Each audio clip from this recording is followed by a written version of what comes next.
There are several dance groups on the campus of Indiana University. Not all are considered equal. Professor Rosa is the artistic director for one of these groups. I teach dance. African American Dance Company was created, and I was the first and have been the only director. Ms. Kenneth Ware. He composed the music to the poem. He has created a piece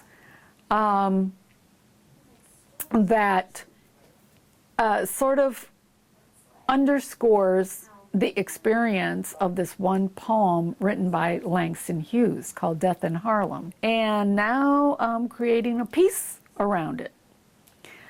And it's 20 minutes long, but I don't want to choreograph the whole thing because I don't want to give everything away for the spring concert. Well, the piece itself I think is really exciting because it is a character piece. Everybody has a distinct part. I'm the waitress. He's like 20s or 30s inspired speakeasy sort of jazz club, but it's not supposed to be 20s or 30s. We're still maybe present time. Katie Dieter is a graduate student working on her dissertation with Professor Rosa. I love Professor Rosa. I think that she obviously is very, very talented, and also in a very unique way. Her dance knowledge is very broad, also is very, very well versed in dances within the African diaspora that brings a very unique perspective for the African American Dance Company that is really very necessary. And then I was able to bring that back because we're in the middle of Indiana. Okay, so I had to sort of go to the Mecca of dance, New York, and learn African dance, learned a little bit about capoeira, learn jazz, contemporary modern dance that was outside of my learning experiences here at Indiana University. It's quite an honor, actually, to be one of her dancers because I feel like I'm part of, especially for this 40th anniversary, I feel like I'm part of this rich history. And this is such a unique company, I think, not only for Indiana University, but for the whole Midwest region. I don't know of anything else like this. I sort of have to explain that quite a bit, because when I say, oh, I'm in the African American Dance Company, first of all, they react, they're like, oh, well, you're white. So they get a little confused by that. What do you guys do, hip hop? That's what I get a lot. Just because it's titled African American Dance Company, the purpose is that we're dancing to express, stories and experiences, lived experiences from the African diaspora.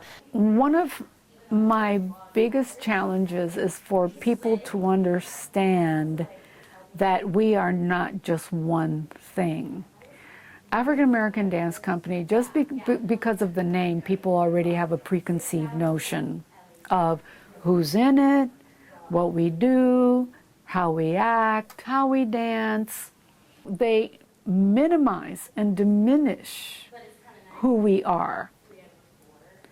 And that has been a struggle of mine forever. Ways that they represent the dance company is just, it's so frustrating. The ballet was having a performance around the same time that we were having the potpourri, and they'd given them the front page, which was very telling about these limitations. And it was just a really good photograph that was really representational of ballet. And then ours was in the back of the newspaper, and it was awful. The company, however, has come a long way. It's been able to thrive that long and move locations. They used to be in this little tiny house, and now they have a decent sized office space and a really nice dance studio. And obviously that wasn't even there 10 years ago. I think it's very exciting and really shows the importance of the African American Dance Company, that it's thrived through 40 years, and despite all these limitations that are put on Black performance. You're going to see real expression, real stories. Give it a shot, come with an open mind, and you'll definitely be entertained by what we're going to put on. To see the company in action for yourself, attend their fall concert, The Potpourri, November 9th at 8 p.m. at the Buskirk Chumley Theater in Bloomington.